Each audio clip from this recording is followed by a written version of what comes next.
Welcome to this explainer. Okay, so today we are tackling a genuinely fascinating paradox in the AI world.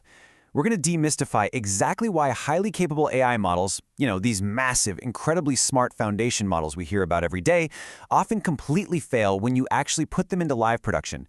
But more importantly, we are going to unpack the cutting-edge engineering required to build truly reliable autonomous AI systems. It's a wildly interesting topic, so let's just jump right in. Let's kick things off with a pretty stark reality: 88%.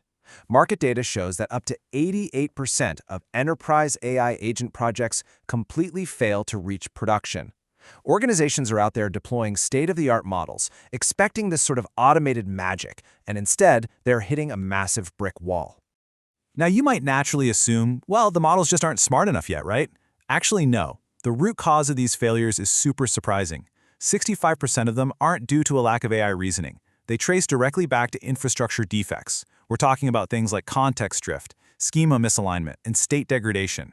So, that leads us to the million-dollar question. If these foundation models are so brilliant, why is a large language model fundamentally unable to execute autonomous tasks right out of the box? Well, the answer is that an LLM on its own is basically just a stateless, probabilistic token predictor. It has absolutely no inherent memory. It can't execute commands in the real world, and it can't self-correct without some kind of external intervention. Raw cognitive reasoning simply isn't enough to get the job done.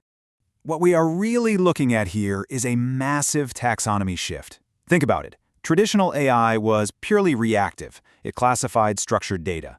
Generative AI is responsive. You give it a prompt, it gives you some text or an image. But agentic AI?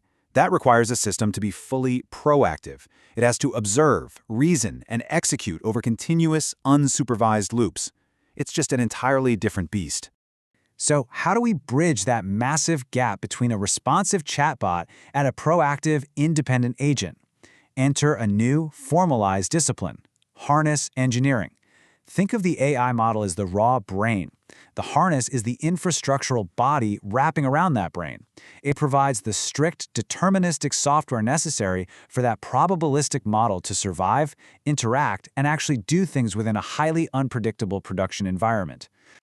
At the beating heart of a production harness, you'll find a continuous execution cycle known as the react loop: reason and act.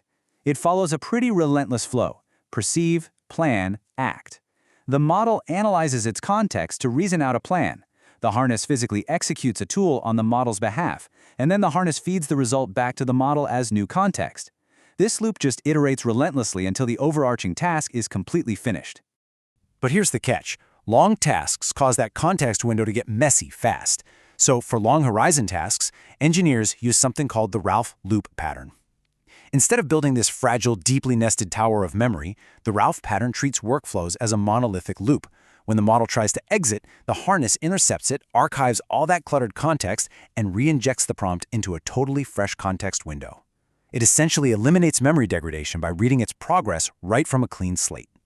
And where exactly is it reading that progress from? The good old file system. The file system is universally recognized as the absolute foundational primitive in agent architecture. It acts as the agent's durable, external working memory. Agents can write code drafts straight to disk instead of trying to juggle a whole project in active memory.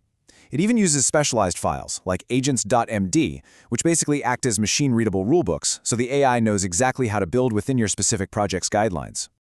Okay, let's talk about giving these AI brains some hands. Early on, engineers were giving agents dozens of complex tools. But telemetry quickly showed us that less is actually more. Handing an agent too many tools just leads to decision fatigue and massive context bloat. In fact, Vercel removed 80% of their agent's tools and got way better reliability. The Pi coding agent uses literally just 4: read, write, edit, and bash. Giving them a secure, containerized sandbox to write their own scripts is so much safer and way more effective. But, what happens when things inevitably go wrong, or when you need a human to actually sign off on something? Enterprise workflows absolutely require a pause and resume mechanic. We call this state persistence. If your agent is on step 47 of a 50-step financial transaction, the harness serializes the exact execution state and hits pause indefinitely. It can wait safely for cryptographic human approval, or even survive a total server crash, resuming exactly at step 47 without wasting massive amounts of compute. Now, keeping all that compute efficient brings us face to face with a massive enemy of autonomy: context rot. As a model's input window fills up with giant database dumps in history, its reasoning capabilities degrade non-uniformly. To combat this, the harness deploys some seriously aggressive techniques. It uses compaction algorithms like ACON to summarize old history. It uses observation masking to hide massive raw tool outputs from the model, leaving only the internal reasoning trace. And it uses just-in-time retrieval to load tool schemas only at the exact millisecond they are needed. Which brings us to a really critical challenge. How on earth do we actually govern a system that can take real-world actions? Well, the harness basically acts as a cybernetic governor. It uses a delicate balance of two things: feed-forward guides and feedback sensors. Guides, like system prompts and rigid routing policies, anticipate failure and steer the agent's behavior before it acts. Sensors, on the other hand, observe the environment after an action, like intercepting a compiler error, and deterministically force the agent to self-correct before it presents a final output. To ensure reliability, we strictly bifurcate those sensors. On one side, we have computational controls. These are deterministic, incredibly fast, mathematically provable tools running on a CPU. Think of traditional linters like ESLint. On the other side, we have inferential controls. These are probabilistic, slow, and expensive, utilizing secondary LLMs to judge subjective quality. A robust harness relies heavily on the fast, cheap computational side to enforce strict boundaries, reserving the expensive inferential side only for really complex, subjective reviews. This whole setup actually reveals a profound structural flaw if you try to build a solo agent. LLMs suffer from what engineers jokingly but accurately call pathological optimism. If you ask a single AI to write some code, and then ask that exact same AI to evaluate its own work, it will almost invariably give itself an A+, even if the code is entirely broken. They inherently lack objective self-awareness. So, how do we cure this digital myopia? We use multi-agent adversarial architectures. Inspired by generative adversarial networks, they break a task across specialized, totally isolated sub-agents. You have the planner, which expands a simple prompt into rigorous architectural specs. The generator, which actually writes the code based on those constraints. And finally, the evaluator, a highly skeptical, absolutely ruthless quality assurance agent that grades the generator's work against hard metrics, forcing it to iterate. It's literally engineered conflict designed to force progress. If you want to see the jaw-dropping performance gap this creates in reality, just look at Anthropic's RetroForge experiment. They tasked AI to build a 2D video game maker. The solo agent, it was cheap and fast, $9 in 20 minutes, but it produced a completely broken application. The multi-agent harness, however, took 6 hours and cost $200, but it engineered a massive phase change, producing a rich, polished, fully functional, commercial-grade application. Of course, once you start scaling these brilliant little localized harnesses across a massive global enterprise, you hit a new problem: agent sprawl. Thousands of bots running wild? That's exactly why we need a platform abstraction layer.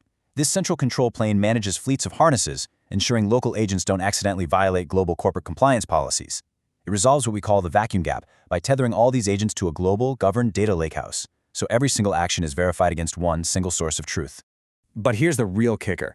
Intelligent platform infrastructure doesn't just manage risk, it physically alters the unit economics of AI. By optimizing the harness with techniques like prefix stability, which basically keeps system instructions static to optimize the computational cache, engineers are dropping inference costs from $3 all the way down to just 30 cents per million tokens, all without changing the underlying foundation model. Furthermore, operating at this kind of scale turns simple observability into your company's absolute greatest asset. The telemetry gathered by the harness across your enterprise fleet seamlessly converts chaotic, unpredictable AI behavior into highly structured data. By tracing millions of real-world edge case failures, you are basically building an impenetrable proprietary record of exactly how machine logic interacts with your specific business domain. And guess what? Foundation model vendors simply can't replicate that. Looking ahead, the absolute gold standard for enterprise reliability is becoming tool chain resilience. This means completely decoupling the AI model from the execution infrastructure. If a proprietary model API suddenly goes down, your harness must support portable context routing, failing over seamlessly to an open weights backup model without dropping the execution state. And incredibly, with new reinforcement learning frameworks like Polar, we are actually beginning to train foundation models directly on these complex harness execution loops, creating this massive continuous improvement cycle. Ultimately, model quality, it's basically becoming table stakes. The reasoning capabilities of these foundation models are trending toward pure commoditization. The true competitive advantage resides entirely within your infrastructure.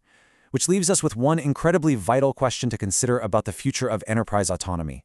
If the model is just a commoditized engine, is your organization building a resilient enough harness to actually steer it? Thank you so much for joining me for this explainer. I really hope this provided a totally new lens on how autonomous systems actually function out there in the wild. Keep exploring.